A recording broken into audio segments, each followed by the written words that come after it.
Hey y'all, welcome to Itz Sirap. I'm going to be showing you how to make a wig on the sewing machine.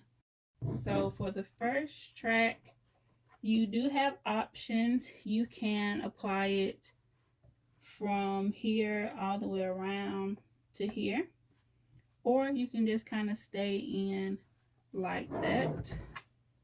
So I'm just going to do some tester lays of the track to kind of get an idea of what I want to do.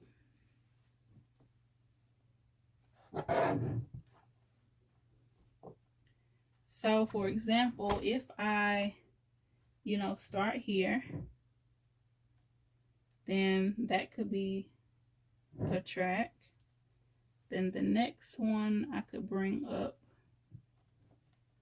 to the edge on each side.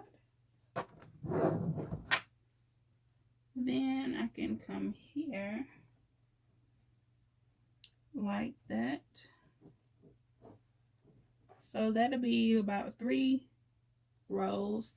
And then I have all of that to fill in, which typically when I hand sew my frontal units, I like to single weft the whole unit if I only have 2 bundles. So if I start at the edge and bring it all the way around,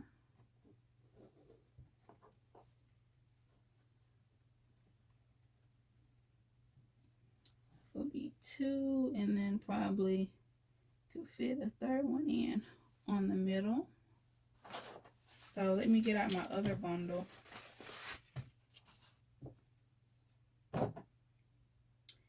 And you don't have to do this. This is just some things that you can do, as you're starting out. The longer you make wigs, you'll be able to just automatically know.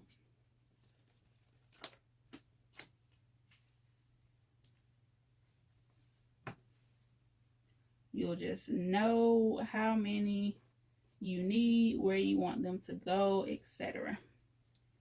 So I still think that I want to single weft this last one. This is what it looks like doubled. It's really not enough doubled.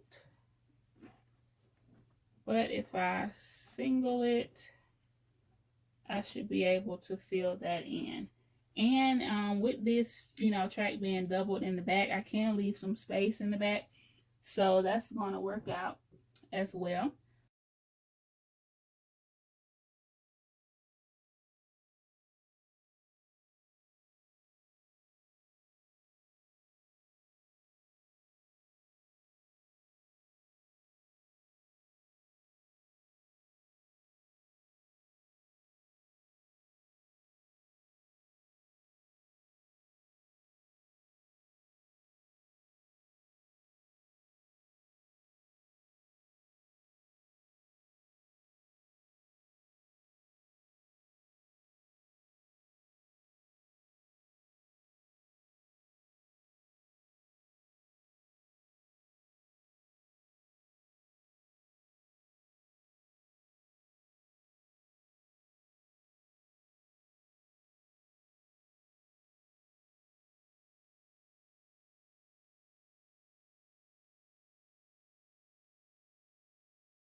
So the first track is on.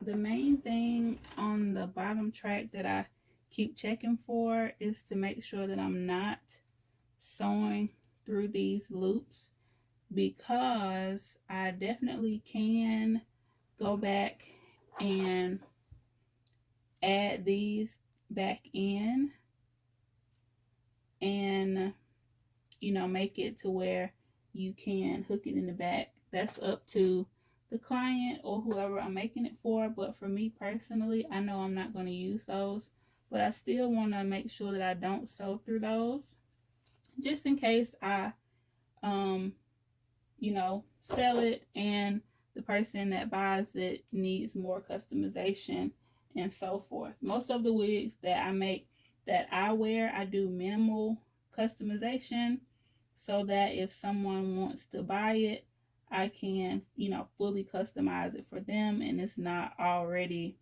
you know, so customized to myself that they can't do anything with it. And I am pinning these down. Another wig maker that I like on YouTube, she pins her tracks down. Her name is Lachey Trial, I believe. I hope I'm pronouncing that right.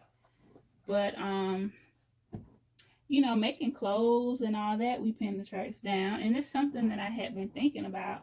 Like, you know, how would that work if I pinned these tracks down? And when I saw her do it in one of her videos, I was like, okay, so it will work. So today, that's why I'm giving it a shot. Usually I would just mark the lines, but today we are going to pin them. And for the first one, it worked pretty well. And what I like about pinning them is that if you take it off of the mannequin head, because you have it pinned in the right spot, you can stretch the cap to where you need it to go. With the lines, just drawing the lines, you don't really, you can't really see where it needs to go.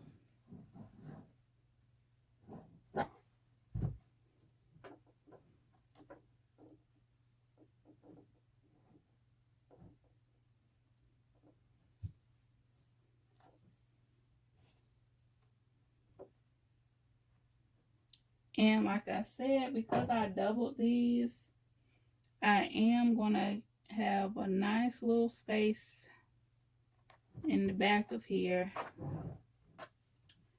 because typically I would single weft these.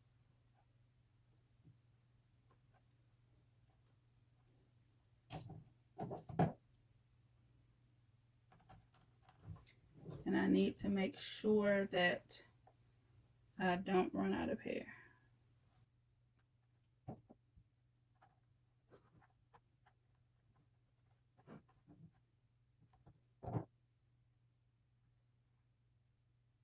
I am cutting the tracks. When I hand sew, I don't cut the tracks. But with using the sewing machine, I think it's safe to cut the tracks.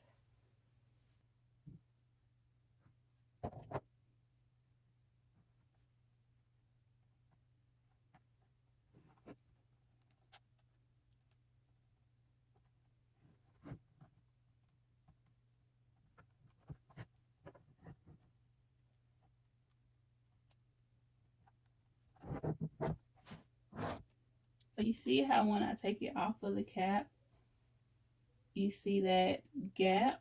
So this is going to let me know that while I'm sewing, I need to make sure that I stretch this flat.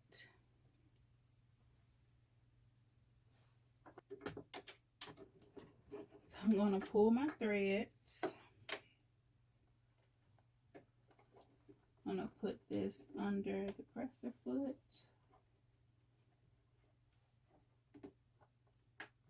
Press it down. Going to back stitch.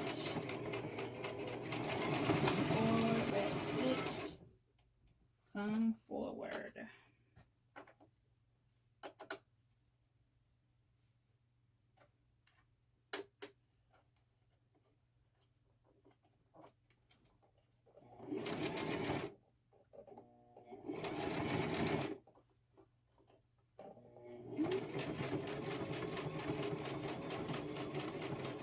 I'm just going to sew from pin to pin.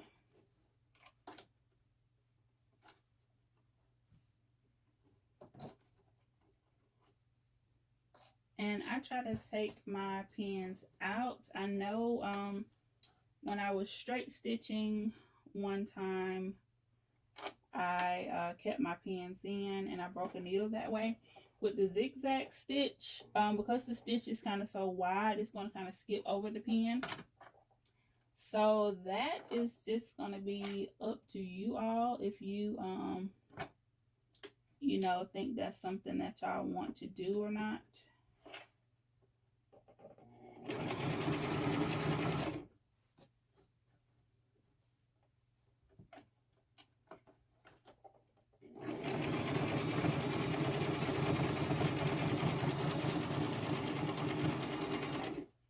It's also a preference as to what side you sew it on.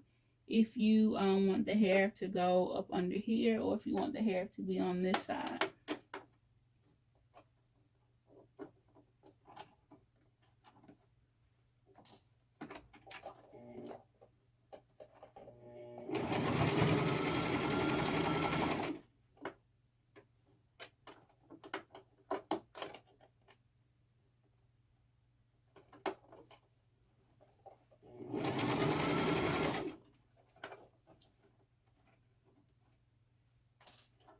For the next one, I'm going to sew it the other way so y'all can kind of see what that will look like.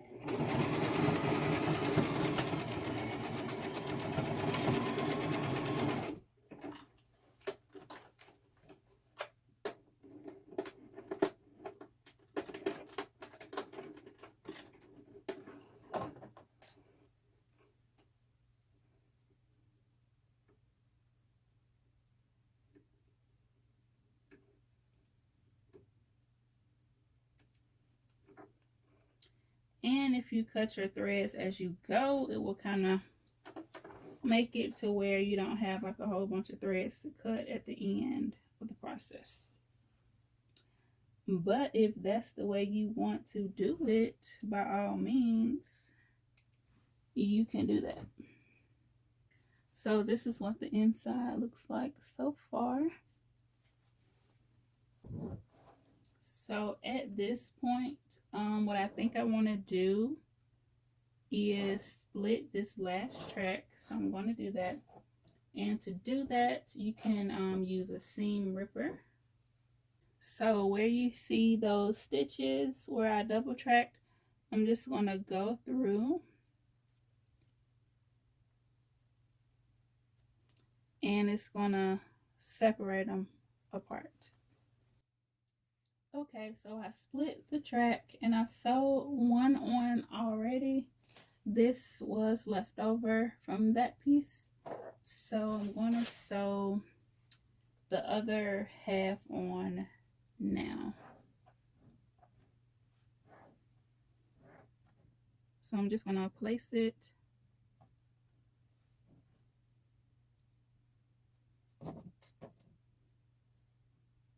Pin it in place. Then after I have it pinned where I want it,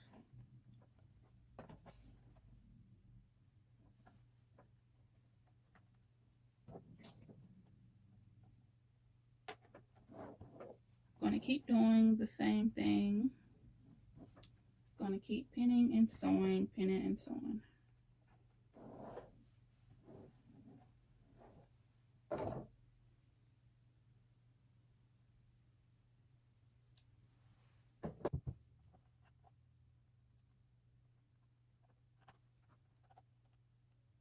I am slowly getting the hang of this pinning thing. It is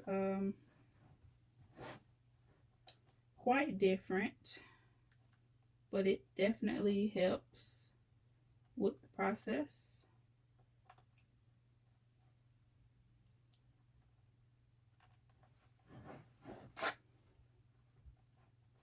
And the other one that I did off camera, I turned it the other way in the sewing machine, and I didn't really like it that way that much.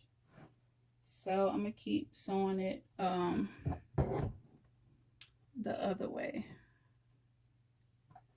But I'm going to keep playing with it to kind of see what I like best.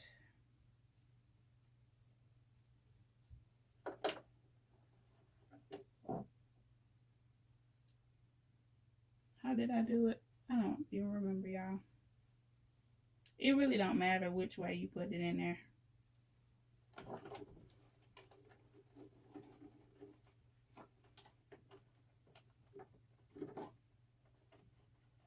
I think it depends on your dominant hand. One way might be easier than the other one.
So the same way that I sewed these on single weft, I'm going to do the other bundle.